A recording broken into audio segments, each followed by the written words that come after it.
ክርክሮቹ ስታያቸው ለኔ አንዳንዴ የፖሊሲ አማራጭ ኤክስፔክት ታደርግና የፖሊሲ አማራጭ ሳታገኝ ስትቀር ምክንያቱም በየሚዲያዎች ላይ የሚቀርቡ የምርጫ ክርክሮች እኔ አንተን ወክዬ ይሄን ሀገር እንዳስተዳድር ብትሾመኝ በዚህ መልኩ አስተዳድራለሁ በዚህ መልኩ እሰራለሁ በዚህ መልኩ አገለግልሃለሁ እንዲሉ ነው የሚፈልገው እሱን እያየን ነው የሚለው ጥያቄ ከሆነ እያየን አይደለም እንዴት እያየን አይደለም መሬት ፖሊሲ አማራጭ ያላቸው ፓርቲዎች እና ያለን እንጂ እንዴት ማለት የፖሊሲ አማራጫቸውን ጠረጴዛ ላይ አምጥተው ሲከራከሩበት አላየሁም እኔ ምክንያቱም ሁሉንም ክርክሮች እያየሁ ነው አብዛኞቹ ይዘው የሚመጡት የፖሊሲ አማራጭ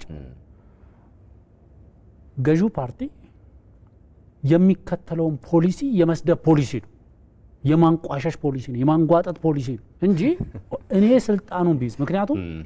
ይሄ መንግስት አሁን አገሪቷን እያስተዳደረ ያለው ፓርቲ ከስልጣኑ ላይ ሲነሳ እሱን እየሰደብክ አገር አትመራ ምትሰራበትን የፖሊሲ አማራጭ ነው ይዘህ እንድትመጣ የሚጠበቅ ግን ሁሉም እንደዛ ማለት ይቻላል አፍያ ለምሳሌ እንምለው ልንመረጥ ብንችል ይሄ ከገዢው ፓርቲ ለየና ሲሉ እንሰማቸዋለን እና ሁሉንም በጅምላ እንዳይሆንብን ብዬ ነው በጅምላ ማለት ስናወራ ስፔሲፊካሊ በስም እየጠቀስኩ ካረግን የተወሰነ ኤክስኪውዝ ሊኖረን ይችላል ሁሉንም ከተን ካየነው ደግሞ ለምሳሌ ገዢው ፓርቲም ተፎካካሪ ፓርቲዎቹ ይዘው እየመጡ ያለ የፖሊሲ ሐሳብ አይደለም ገዢው ፓርቲ ይዞ እየመጣ ያለው ሪፖርት ነው ሪፖርት ይዞ ይመጣል ባለፉት 5 አመታት ይሄን ሰርቻለሁ ደን ተቋሚዎቹ ደግሞ ባለፉት 5 አመታት ይሄን ስታደርግ ነበር ነው ክርክሩ ገዢው ፓርቲም በሚቀጥሉት 5 አመታት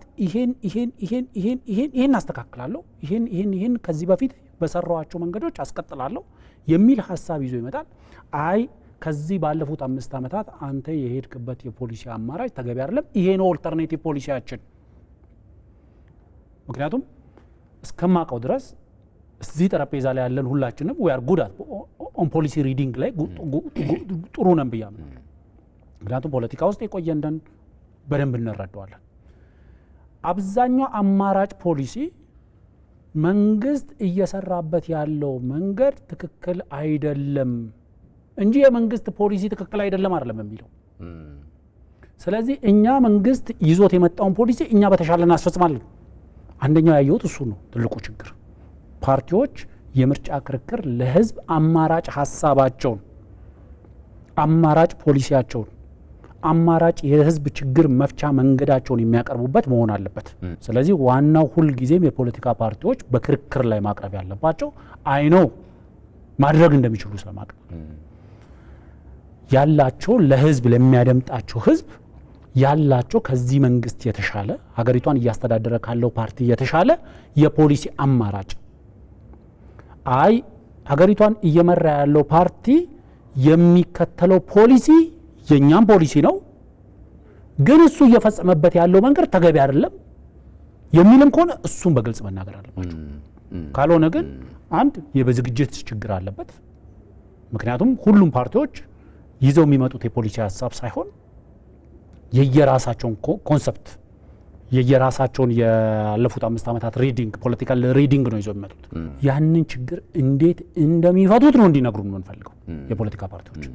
እንዴት 5 አመት ውስጥ በዚህ መንገድ ይሄን ችግር ፈታለው እንዲሉ ነው የምፈልገው